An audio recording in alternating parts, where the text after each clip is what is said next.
নমস্কার বন্ধুরা, আজ আমি মুসুর ডালের পুলি পিঠে বানিয়ে দেখাবো। সেদ্ধ পিঠে কিভাবে বানাতে হয় পুরো প্রসেসটা আপনারা দেখবেন। খুবই সহজভাবে বানানো যায় আর খুব সহজভাবেই পুরটাও রেডি করা যায়। খেতেও খুব ভালো লাগে আর নরম তুলতুলে হয় এই পিঠেগুলো। যার দাঁত নেই সেও খেতে পারবেন।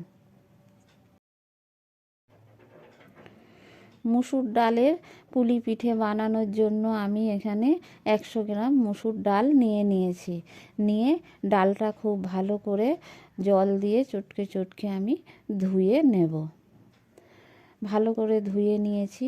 এবার কড়াইয়ে জল দিয়ে দিচ্ছি। জল গরম হয়ে গেলে আমি এবার ধুয়ে রাখা ডালটা দিয়ে দেব। জল গরম হয়ে গেছে, এবার আমি ধুয়ে রাখা ডাল দিয়ে দিলাম। ডালটা যখন ফুটে ওঠার আগে দেখুন একটা কেমন ফেনা উঠেছে, এই ফেনাটা আমি চামচ দিয়ে তুলে ফেলে দিলাম। দিয়ে এবার আমি স্বাদ মতো লবণ দিয়ে দিয়েছি। হ্যাঁ, ডালটা এবার ভালো করে আমি লবণের সাথে হাতা দিয়ে মিশিয়ে দিলাম। আর ডালটা হাফ সেদ্ধ হয়েছে, এবার আমি দিয়ে দিয়েছি একটু মিষ্টি, স্বাদ মতো মিষ্টি দিয়ে দিলাম। দিয়ে ডালটা খুব ভালো করে আমি সেদ্ধ করে নেব। ডাল সেদ্ধটাও একেবারে শুকনো শুকনো হবে, ডালটা নরম হলে হবে না। ডাল সেদ্ধ হয়ে গেছে, নামিয়ে নিয়েছি। এবার পিঠের জন্য গুঁড়ি নিয়েছি, সেদ্ধ চালের গুঁড়ি। সেদ্ধ চালের গুঁড়ির পিঠে করলে কি হয়, পিঠেটা খুব নরম হয়, পরের দিনকেও নরম থাকে। তাই জন্য আমি সেদ্ধ চালেরই সেদ্ধ পিঠে করি, পুলি পিঠে বানাই। এই দেখুন ফুটন্ত জল দিয়ে দিয়েছি। খুন্তি দিয়ে প্রথমে আমি একটু মেখে নিয়েছি, তারপরে আমি হাত দিয়ে আস্তে আস্তে মেখে নিচ্ছি। খুব ভালো করে আবার আমি ডোটা রেডি করে নিলাম ডালের পিঠে করার জন্য। এবার আমি কিছুক্ষণের জন্য ঢেকে রেখে দেব ডোটাকে, ডোটা যাতে নরম হয়।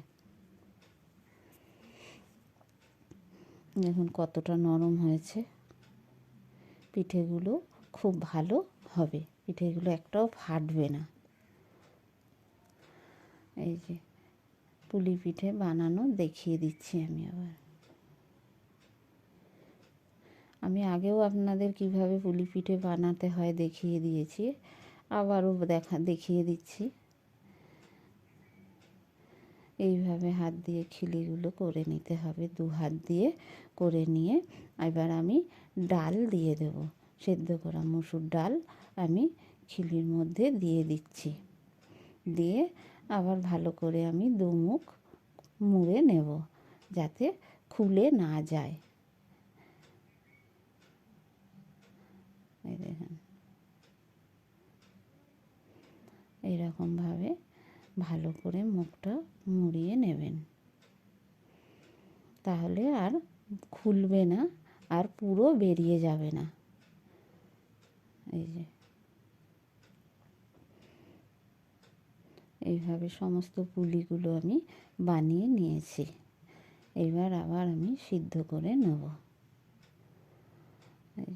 জল ফুটছে হাঁড়িতে টকবক করে, তার উপরে জাল থালা দিয়ে দেব। তেল মাখিয়ে নিচ্ছি। তেল মাখিয়ে নিলে পিঠেগুলো একটাও এতে জড়িয়ে ধরবে না, ভেঙেও যাবে না, সব পিঠেগুলো আস্ত থাকবে। পুলিগুলো সব আমি দিয়ে দিচ্ছি থালার মধ্যে। দিয়েছি 15 মিনিটের মতো, খুলে নিয়েছি 15 মিনিট পরে। এই দেখুন একটা পিঠেও আমার ভাঙেনি। পিঠেগুলো একদম নরম তুলতুল করছে। এই দেখুন এই পিঠে খেতেও খুব টেস্টি হয় আর খুব নরম হয়। দেখুন কত সুন্দর লাগছে ডালের পিঠেগুলো দেখতে, দেখছেন? একটা পিঠেও কিন্তু আমার ভাঙেনি।